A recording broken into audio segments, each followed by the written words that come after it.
Magpapakalat ang National Capital Region Police Office o NCRPO ng nasa mahigit 13,000 pulis sa buong Metro Manila upang magbigay ng seguridad para sa ika-40 anibersaryo ng EDSA People Power Revolution. Samantala, duda naman ang dating kalihim ng Department of National Defense sa si Norberto Gonzales sa magiging panawagan ng Trillion Peso March Rally. Si Almar Frusuelo sa report. Sa darating na Pebrero 25, gugunitain ang ika-40 anibersaryo ng EDSA People Power Revolution na nagpatalsik sa dating Pangulong Ferdinand Marcos Sr. Ngayong taon, sasabayan ang selebrasyon ng mga rally na inorganisa ng iba't ibang grupo. Kaya naman ngayon pa lang nakahanda ng National Capital Region Police Office or NCRPO para sa nasabing aktibidad. Karon po ng pagbabago from 14,000 naging 13,448 yung ating latest na deployment. Kasama na po dito yung 1,500 each na personnel na ipapahiram sa atin ng Region 3 at Region 4A. Sila po ay on standby ng mga CDM contingents.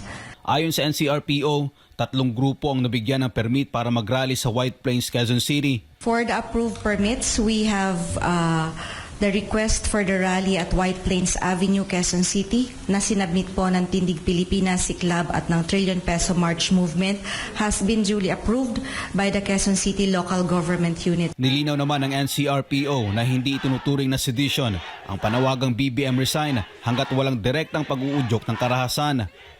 Hindi naman natin kino-consider na seditious kung halimbawang sabihin nilang BBM resign, not unless meron siyang kumbaga maghihikayat ka na magkaroon ng sugurin or sunugin. Yun yung mga kino-consider natin na mga hindi magagandang statements. Para naman sa dating kalihim ng Department of National Defense at standard bearer ng Partido Demokratiko Sosyalista ng Pilipinas o PDSP na si Norberto Gonzales, hindi siya naniniwalang ipagsisigawan ng mga grupong magrarally ngayong Pebrero 25 ang pagbaba ni Pangulong Ferdinand Marcos Jr. Anya, may ilang grupo na ang umatras dahil hindi anya pinahihintulutang ipanawagan ang resignation ng Pangulo. Ayaw nilang pagitin yung talagang gusto ng pangyari ng sambayanan. Ayaw nilang isali yun.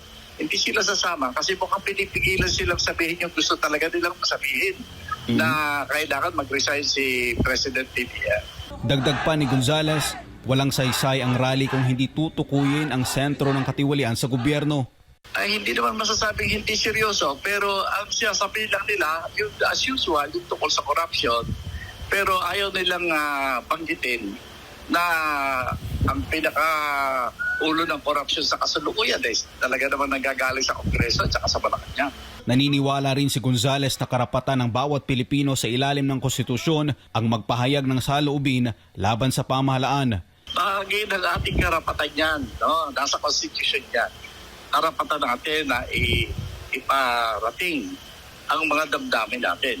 Taong bayan tayo . Matatanda ang isa si Gonzales sa mga naging bahagi sa pagpapatalsik kay Marcos Sr. noong 1986. Para sa Diyos sa Pilipinas kung mahal, Almar Frusuelo, SMNA News.